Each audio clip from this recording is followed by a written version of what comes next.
Hey, Scott.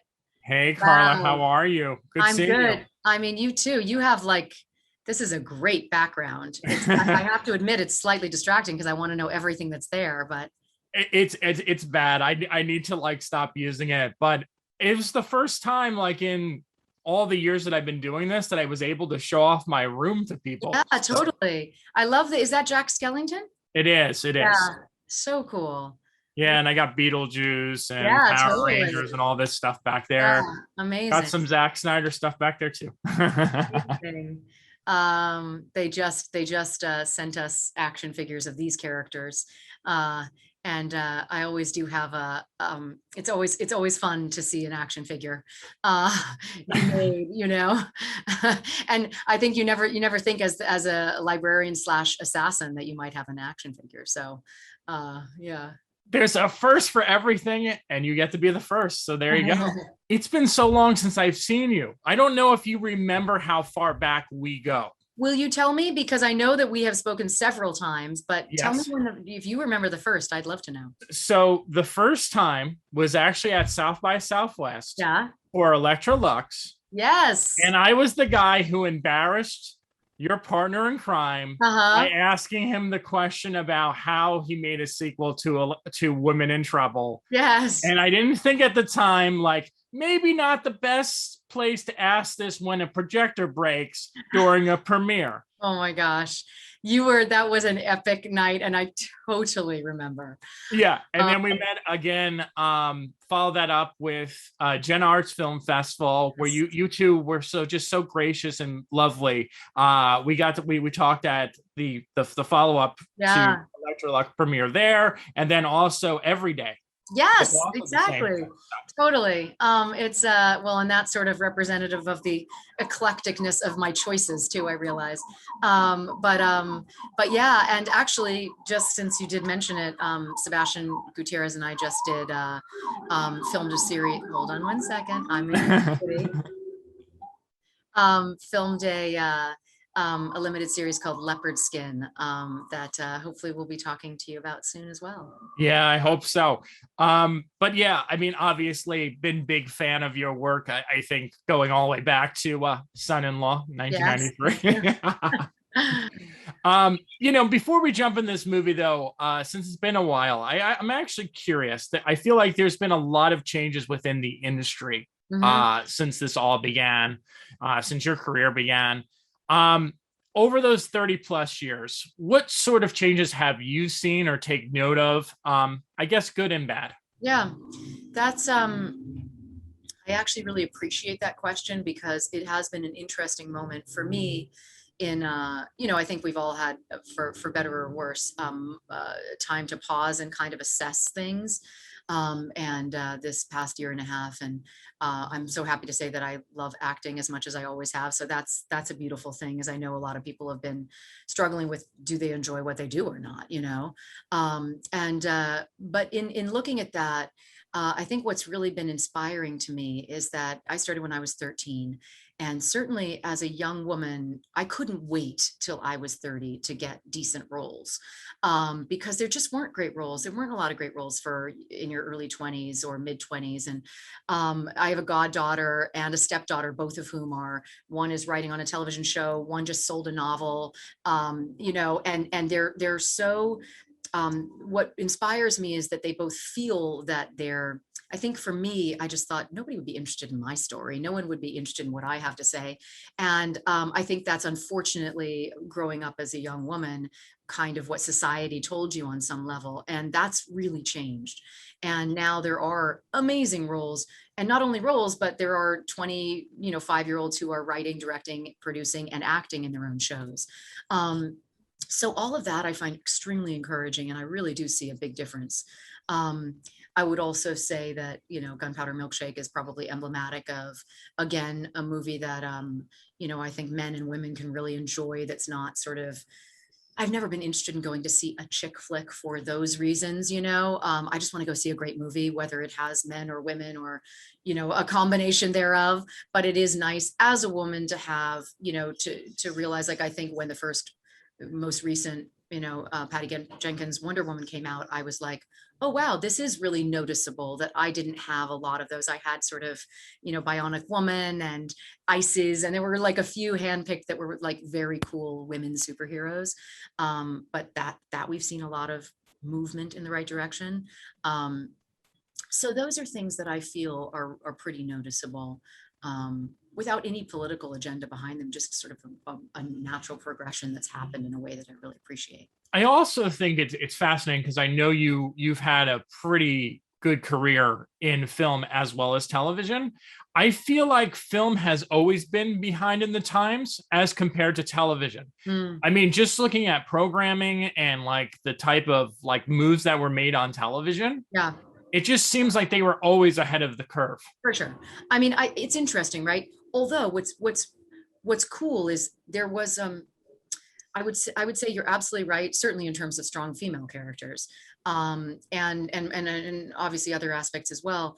That being said, I think the quality of television has gone up so tremendously overall because of cable and then streamers, etc. Not to say that I mean, now with streamers we have quality from every you sort of have Yes. to sift through the muck to find great stuff, but I do think that what we used to be able to do in independent film, we're getting to be able to do on streamers and in cable a lot, in the sense that they're auteur driven pieces. And I think I've always been really interested in a singular voice. And I don't even have to, I'd much rather watch a movie or a television show that has someone's voice behind it, that has a vision behind it, whether I agree with it 100% or not, as opposed to something that's sort of trying to capture everybody. And I think that's one of the things with Gunpowder Milkshake that I was, upon sitting down and talking with Navot, he's taken influences from a lot of great filmmakers, but it is very much his vision. And I was really appreciative of that. How did you get involved with the project? Well, I basically was told that Navot had wanted to jump on a Zoom and was very interested in me in being this movie. And I think he's highly influenced by Quentin Tarantino and also by Robert Rodriguez. And obviously I've worked with Robert a lot, and Zack Snyder, and a variety of, sort of work that I had done. We had a lot of common, we had like a fun conversation initially based on that. But it was just clear to me that, coming from Israel, I mean, they don't make genre movies there. So he had done a movie called Big Bad Wolves that had gotten some attention here, and is a cool, movie that has some Quentin elements to it, but is also very uniquely Navot's vision. And so I kind of loved that he was just a cinephile. He was really interested in sort of making movies that were different than where he came from, and had been taken in and given an education by Hollywood. So I knew immediately it was going to be a very heightened film. I knew that it'd be visually very dominant, and he was really interested in sort of how it would look in that way. But that he kind of, also, I have to say, when he started to tell me what women he wanted in these roles, I just felt like, wow, I want to work with every single one of those people. I love, and we ended up all being super simpatico. Like, it's interesting that this young male filmmaker from a whole different country somehow picked 5 women that were really in sync and had a ton of experience, and yet still a huge amount of passion for what we do. So I was like, he had some instinct going there for sure. No, it's kind of crazy what he pulled off. I mean, I hate how we always compare things, but Right. I sort of feel like this is a John Wick versus like meets a Fast and the Furious movie. Like there's Right. a great mixture of both. I hate how I have to always compare things, but that's Yeah, kind of what no, this industry has become. for sure, those are elements. And also you could throw in some Kill Bill, and Yeah, oh yeah, oh yeah. there's definitely sort of like, I appreciate the poppy nature of it also, because I think I guess that's the thing, right? It is a visual medium, and so the fact that we got to shoot in Berlin, which made it feel sort of like otherworldly in a way, and have a sort of international. You never know what city this is, and I think that goes back again to it not being moored in naturalism. And obviously, I love, I do all different genres, but I like that he made this commitment to this. I'm always curious. I've never asked this before. Is the energy on set of a film like Gunpowder Milkshake different because it's more female centric than other films? It is. It's interesting because I've also done a lot of movies where I've been one of the few women, or even things like Entourage, which I had a blast doing, which was the majority were men, and you could sort of go down the list of, I don't know that I've ever done something that's, I mean, obviously Electra Lux and Women in Trouble, because Sebastian, was raised in a house of women. And so that's sort of his milieu and where he loves to explore, which is one of the things I love about him, Sebastian Gutierrez, as a writer so much. Um, Aside from any personal relationship I have, I'm just such a fan of sort of his aesthetic. But what I will say is there's absolutely no question about it that there is a different energy. And there's sort of like, there's not really any sort of chest puffing, like there's just very little ego involved. No one was grappling for center stage in any way. It was extremely collaborative, very playful from the beginning. There were a lot of jokes and pranks being done. And it was also, people were ready to just get down to work too. Like there's a very great, just a very strong work ethic across the board. So in that way, it was noticeable. It was just cumulatively a really cool energy on set. And I think that does have to do with it being a lot of women. And, kind of along those same lines, what was it like playing a subdued badass? Because I feel Yeah. like your character was a lot different. Everyone else was very like kind of like fiery, and you were kind of like the calm and like, you know what? I'm a little bit of a badass too, but I'm gonna kind of hide Yeah. it a bit. I really do love that about Madeline. One of the first conversations I had with Navot is that I felt that she had, and he sort of concurred with the theory that she had been raised in an orphanage with nuns, and therefore she was very good with authority. She did have a certain kind of like, she follows the rules on some level, and that therefore she also really bonded with the kids that she was raised with, and that's why she has this deep connection with children. And so I felt that she has taken a sabbatical from violence for some time, and it's not until a child re-enters the library that she will fight to the end to protect them. So it was really fun getting to play the literal and metaphorically buttoned up one. I love the visual style of this movie, but I love the look of the film as a whole. Yeah. Can you talk a little bit about working with like the crafts team, hair and makeup, production design, and what that Yeah. was like for you? Yeah, it was really fun. We had extraordinary people on all fronts. And one of the things that I oftentimes will come in with some visual ideas for a character, and I'm willing to kind of throw it at the wall, and if it sticks, it sticks, and if it doesn't, it doesn't, but it's a nice starting place. And with this one, Mary and I, our amazing costume designer, we really sort of started, I brought in a picture of Brigitte Bardot, very kind of 60s, and it did involve the little bow that Madeline ends up having, and that kind of like led us in the right direction, because I did want her to have a true femininity, and then she sort of chose some of those beautiful pinks, and I wanted her to be kind of supremely female, and yet ultimately really badass. So yeah, so we dealt with that with hair and makeup as well. And it was cool because I think that one of the things that we wanted for the librarians was a sense of propriety, and that when you first look at them, you think, oh, maybe they are librarians, and just librarians. And then, of course, we had to have something, since we were actually only in one outfit for the whole movie, that we could physically fight in as well. And I think we all we all sweat a lot under those outfits, but they worked. Do you have a favorite moment when you were shooting the film? You know what I think I was just, it's such a simple moment, but I love it because that set is so fantastic. So I thought the library set was just extraordinary. And I would actually liken it to the only other set that I've been on that I keep forgetting I'm on a set when I walk out of the door and I'm on stage, is the house in The Haunting of Hill House, because that was a 2-story set that was just unbelievable. And I would say the same for this. And I also loved how, so one of my favorite moments to shoot was, and it was also my first moment of shooting, so it was, you very rarely get to shoot in chronological order, as you know, was me sitting behind the desk when Karen comes in. And I love 2 things. One, that behind me are the 3 lions with the large lioness, which I feel is very representative of Angela and Michelle and I. And and then the fact that Madeline doesn't want to be interrupted in the middle of her sentence while she's reading, because, you know, the worst thing is somebody interrupting you in the middle of your book.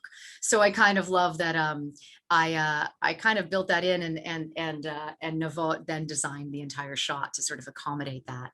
And I think it sets a tone that makes a lot of sense for the movie. And Sam, of course, you know, Karen's character recognizes this in Madeline because she knows exactly who she is. So that was an oddly subtle moment, but very fun scene to shoot. Great. If you had to pick a book to hide a gun in, which book would you pick? Well, let's see. I might, do you remember like well, let's see. I don't know. I have so many answers for this question. I think maybe I would pick like Moby Dick, because so many people say they've read Moby Dick, but no one has. But most people haven't. Right. And so therefore I think it'd be a pretty safe place to put that gun. And you know, that's a great answer. That's a great answer. And it's true too. Like everyone's right. It's like, it's such a work of history. How have you exactly. not read it? Oh, of course I've read it. Yeah. No. Another silly question. But I mean, again, it ties into the title. Favorite milkshake flavor? Oh, chocolate, without question. Nothing comes close. Chocolate, just plain old chocolate? Just plain old chocolate, just dark chocolate milkshake. Bring it on. Even though now I'm like, I don't do great with dairy, so I'd be using coconut milk or something like that. But I'm actually curious about which of the actresses did you feel like you had the best relationship with personally on set? You know, I have to say, it was a seamless, it was almost like we were all one person, which is funny to say, but it was just so kind of seamless. Lena and I do feel like she's a long lost soul sister, and at some point we have to play sisters. So definitely, you know, we really had a very easeful and quick connection, but I can't say one over any other. All of you had such a natural energy on set. Yeah. And I can totally feel this becoming, which is sad that your character is not in it. I really can see that this becoming a franchise. Well, you never know with all those things. You never know. There's Netflix can do it. Make it happen. Of prequels, of many other things. So yes. But yeah, no, it does feel sort of like it leaves you wanting more. Obviously, streaming has become such a big thing, and we talked about it at the beginning. But for a film like this that was supposed to go, I believe it was supposed to go theatrically originally, right? Yeah. And then it went over to streaming. Do you have like an opinion on that? Is there like a way in? Well, you know, by the way, it is also internationally through Canal Plus being released theatrically.